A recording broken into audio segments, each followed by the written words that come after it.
नमस्कार दोस्तों।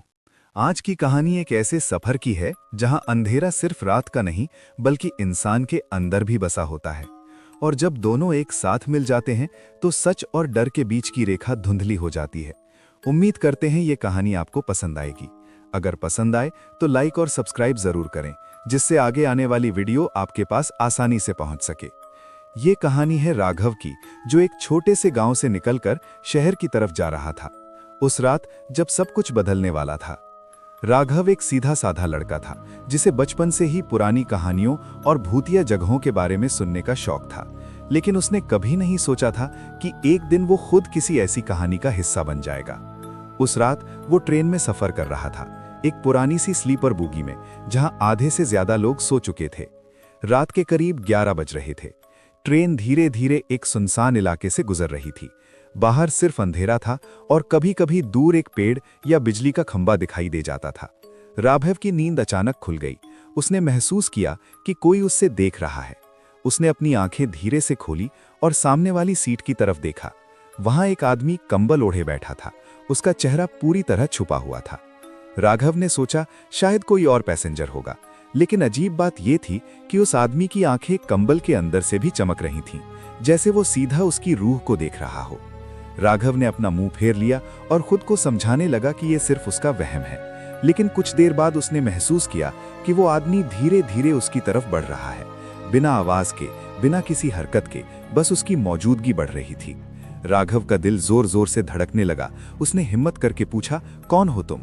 लेकिन कोई जवाब नहीं आया, सिर्फ एक हल्की सी हंसी जो सीधा उसके कानों में गूंज गई।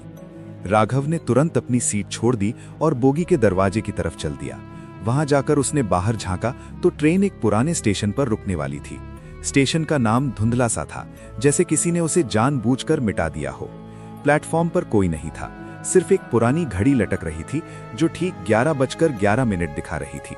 राघव को लगा शायद ये एक छोटा सा स्टेशन होगा जहां लोग कम आते होंगे। लेकिन जैसे ही ट्रेन रुकती है वो नीचे उतर जाता है, बिना सोचे समझे। उसे लगता है कि शायद थोड़ी फ्रेश हवा लेने से उसका डर कम हो जाएगा। प्लेटफॉर्म पर उतरते ही उसे ठंडी हवा का एक झोंका महसूस होता है जो उसकी हड्डियों तक उतर जाता है।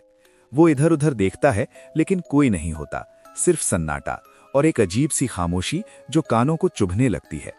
तभी उसे पीछे से किसी के चलने की आवाज आती है। वो पलटकर देखता है तो वही कंबल ओढ़ा हुआ आदमी प्लेटफॉर्म के दूसरे कोने पर खड़ा होता है। उसका चेहरा अब भी नहीं दिख रहा होता, लेकिन उसकी आंखें अब और ज्यादा तेज चमक रही होती हैं। राघव का डर अब बढ़ने लगता है। वो धीरे धीरे पीछे हटने लगता है, लेकिन उसका पैर किसी चीज से टकरा जाता है और वो गिर पड़ता है। नीचे देखता है तो एक पुराना सा बैग होता है जो आधा खुला होता है। क्यूरियोसिटी के चलते वो उस बैग को खोलता है और अंदर जो देखता है उससे उसकी सांसें रुक जाती हैं। बैग के अंदर पुराने अखबार के टुकड़े होते हैं जिनमें एक ही खबर बार बार छपती है, एक लड़के के गायब होने की खबर। और उस लड़के का नाम होता है राघव। वो हैरान रह जाता है, कैसे मुमकिन है कि उसका नाम किसी पुरानी खबर में हो। वो जल्दी से अखबार के टुकड़ों को उलट पुलट करता है और देखता है कि वो खबर 20 साल पुरानी है। उसकी समझ से बाहर हो जाता है सब कुछ। तभी उसे महसूस होता है कि कोई उसके बिल्कुल पास खड़ा है। वो धीरे से अपना सर उठाता है और देखता है कि वो कंबल ओढ़ा आदमी अब उसके बिल्कुल सामने खड़ा है। उसका कंबल धीरे धीरे गिरता है और अंदर से जो चेहरा सामने आता है वो राघव का ही होता है, लेकिन ज्यादा पुराना, ज्यादा डरा हुआ और आंखों में गहरा अंधेरा भरा हुआ। वो चेहरा मुस्कुराता है और कहता है, तुम्हें याद नहीं ना राघव, ये जगह तुम्हारी ही है, तुम कभी यहां से गए ही नहीं थे। राघव का दिमाग घूमने लगता है। उसे कुछ कुछ याद आने लगता है। बचपन में वो अपने परिवार के साथ इसी स्टेशन पर आया था और फिर वो अचानक गायब हो गया था। सबने समझा था कि वो खो गया है, लेकिन असल में वो यहीं रह गया था, इस अंधेरे के साथ। उसका दूसरा रूप जो उसके डर और तन्हाई से बना था, उसे कभी जाने नहीं दिया। राघव चिल्लाने लगता है, लेकिन आवाज नहीं निकलती।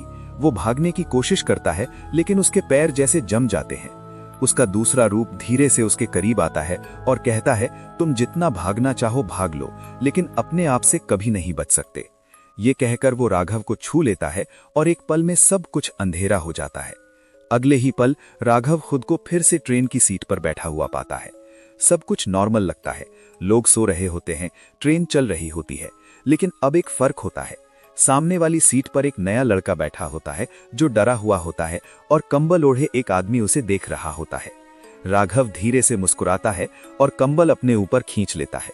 अब वो समझ चुका होता है कि ये सिलसिला कभी खत्म नहीं होता। हर रात कोई न कोई यहाँ आता है और अपने डर का हिस्सा बन जाता है। और कहानी यहीं खत्म नहीं होती, बल्कि हर उस इंसान के साथ शुरू होती है जो अंधेरे से भागने की कोशिश करता है। क्योंकि कभी कभी अंधेरा बाहर नहीं बल्कि अंदर होता है, और जब वो जग जाता है तो फिर कोई रोशनी उसे मिटा नहीं सकती। राघव अब सिर्फ एक नाम नहीं रहा, बल्कि एक एहसास बन चुका है। एक ऐसा डर जो हर उस मुसाफिर के साथ सफर करता है जो रात के 11:11 पर उस सुनसान स्टेशन से गुजरता है। और अगर कभी आप भी किसी ट्रेन में सफर करते हुए अचानक किसी की नजर अपने ऊपर महसूस करें, तो एक बार जरूर देखना।